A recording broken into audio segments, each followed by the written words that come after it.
The Hungarian Grand Prix is today, so let's recap everything you might have missed from our hour of qualifying.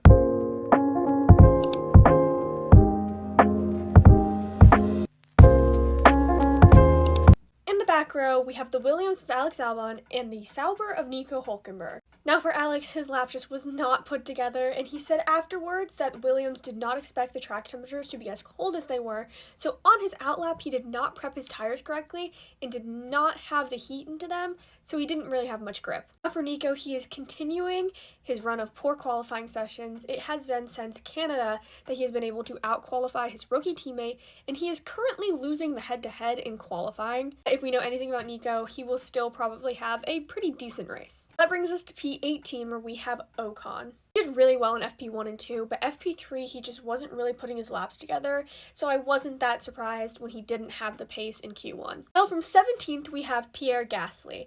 Honestly, the Alpine is just struggling so hard, and he just has not been on the pace at all this weekend, but I was a little surprised to see him out-qualified by Franco. And in 16th, devastatingly, we have Yuki Tsunoda. Now, at the beginning of this weekend, I seriously had hope for him because he has consistently been pretty close to Max's times, and this was no exception. Despite the fact he wasn't able to make it to Q2, he wasn't even 2/10 off of Max's time. Now, in 15th, we have Kimi Antonelli. Honestly, his lap was just all over the place and he was not able to get the grip. If you watch it, he's literally using the entirety of the track and this lap time just was not coming together at all. Now in 14th, we have the other Alpine of Franco Colapinto.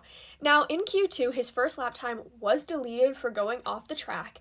And then once he started his second lap, things just were not going well. But still, a P14 for Franco, not that bad, especially considering the fact that he has out-qualified Pierre.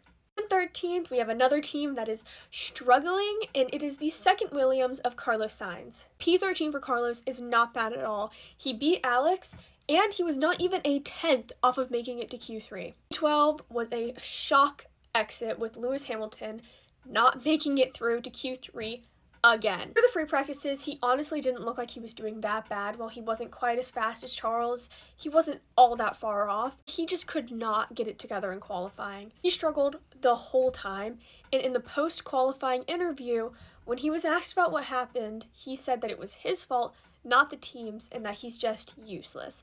Now, obviously, we know that's not the case. He's a 7-time world champion with the most pole positions ever, but to hear him say it, especially with how well his teammate did, is just devastating. Now we have Ollie Behrman. He did extremely well beating Ocon and getting within 100th of Q3. Even without the Q3 appearance, he has put himself in a great position to score some points tomorrow. Now in 9th and 10th, we have the Racing Bulls with Liam Lawson out-qualifying his teammate. This is the second week in a row that we have had both Racing Bulls into Q3, and honestly, I am just hoping that this is not going to be a repeat of Spa, and they can both have a good point-scoring race. Now in 8th, we have Max. If you know me, you probably know how I feel about this, but honestly, P8 is not that bad, considering when I was watching Q1, I kind of thought he wasn't even going to make it to Q3. This qualifying session, honestly, was just awful for Red Bull. On 7th, we have Gabriel Bortoleto, and he did absolutely amazing. He's extended his gap in his teammate head-to-head and is once again proving how good of a driver he is against this grid. Now 6th and 5th, we have the Aston Martins with Fernando Alonso out-qualifying Lance. Now when I say that they did incredible, I am not joking at all. Both of them have had so much pace in qualifying. It was so fun to watch, especially with how bad Spa went. This was definitely unexpected. 4th, we have George Russell, which on a normal weekend, I wouldn't be saying this is shocking, but honestly, with how the Mercedes have been here in Hungary, I was surprised. As the track temperatures went down, his performance went up, and a P4 was amazing. Now in P3, we have Lando Norris, and I was shocked. Hungary is historically one of his best tracks, and to see him not put it on the front row and get out-qualified by his teammate was so surprising. In P2, we have Oscar Piastri, the other McLaren. Again, so surprising.